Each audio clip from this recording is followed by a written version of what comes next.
Good morning, friends. Thank you for tuning in to today's session of Great Life Stories. We hope you get inspired. Let's get started. In the heart of the kingdom of Eldoria lay the village of Greenfield, a place where life thrived in the warmth of the sun and the embrace of nature. The villagers were known for their industrious spirit, each contributing to the prosperity of their community with diligent work and unwavering dedication. Among them was a young man named Leo who, though blessed with intelligence and charm, was cursed with a crippling laziness. From a young age, Leo's indolence was evident. While other children helped their parents in the fields, learned the skills of trade, and studied to improve their minds, Leo would find the nearest patch of shade and lay down for a nap. "Why work when you can relax?" he would say, a grin spreading across his face as he avoided yet another chore. As Leo grew older, his habits remained unchanged. The elders of the village often shook their heads in disappointment, lamenting the wasted potential of a young man who could have achieved so much if only he applied himself. But Leo paid them no mind, content to live each day as it came, doing as little as possible. One summer, a proclamation echoed through the village. The king of Eldoria had announced a search for a new royal advisor, someone who would be granted wealth, power, and the privilege of living in the grand palace. The position was open to any young man of the kingdom who could prove himself worthy through a series of tests. Leo's heart leaped at the opportunity. "This is my chance," he thought, imagining a life of luxury without the need to toil. He saw the advisor's position as an easy ticket to the good life, without realizing the effort required to earn it. In the weeks leading up to the trials, the village buzzed with excitement. Young men prepared tirelessly, studying, training, and honing their skills. But not Leo. Confident in his natural abilities, he spent his days lounging, certain that his charm would be enough to carry him through.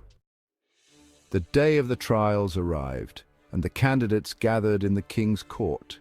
The first test was a challenge of intelligence, a complex riddle that required not just knowledge, but the ability to think critically under pressure. The other candidates bent over their parchment, working diligently to solve the puzzle. Leo, too lazy to think deeply, guessed randomly and quickly handed in his answer. He was the first to finish, but also the first to fail. The second test was one of courage. The candidates were led to a dark forest where they were asked to retrieve a golden emblem guarded by a fierce creature. The others, prepared and determined, faced the challenge with bravery. Leo, on the other hand, hesitated at the forest's edge, his fear overwhelming him. He barely managed to retrieve the emblem, but his cowardice had been noted by the judges. The final test was a measure of leadership. The candidates were asked to lead a group of villagers through a simulated crisis. The task required quick thinking, decision-making, and the ability to inspire others. Leo, who had avoided any form of responsibility all his life, struggled to keep his group organized. His lack of preparation and inability to take charge led to chaos, and the task ended in disaster. When the trials were over, the king announced the new royal advisor, a young man named Marcus, known for his diligence, courage, and wisdom. Leo stood in disbelief as Marcus was crowned, realizing too late that his laziness had cost him the opportunity of a lifetime. Leo returned to Greenfield, his dreams shattered. The years passed, and Leo's laziness continued to define his life. He watched as his peers, including Marcus, achieved success, married, and built prosperous lives. Meanwhile, Leo drifted from one menial job to another, never staying long enough to gain any real skills or experience. His friends, once close, began to distance themselves, tired of his constant excuses and lack of ambition. Even his family, who had once supported him, grew weary of his laziness. As the years turned into decades, Leo found himself increasingly isolated, his life a shadow of what it could have been. In his later years, Leo's situation worsened. Without a steady income or any savings, he fell into poverty. His once charming personality had faded, replaced by bitterness and regret.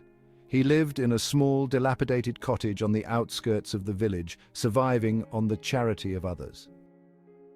As an old man, Leo spent his days alone, reflecting on the choices he had made.